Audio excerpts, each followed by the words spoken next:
गंगा आणि यमुनेचा ओघ आहे तो संगम, आणि गंगा आणि यमुनेच्या संगमामध्ये सरस्वती असणारी ही गुप्त आहे, तिथं त्रिवेणीचा संगम.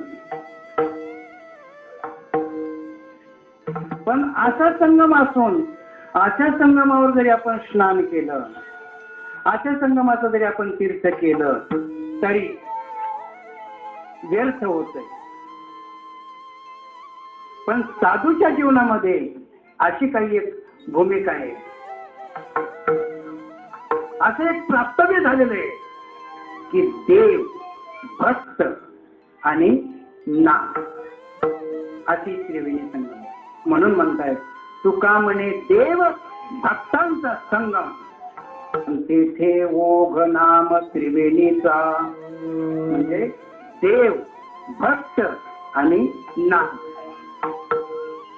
तर साधूच्या कृपेने आत्मविश्वासाने सांगतो राजा हो, या वास्तूमध्ये देव, भक्त आणि ही नाम साधना आहे.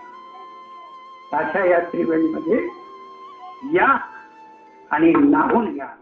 खऱ्या अर्थानं बघा, शांत आणि अद्भुत रस 11व्या अध्यायात सांगितला, आणि तिथं गीता ही गुप्त सांगितली, तिथंही त्रिवेणी संगम आहे.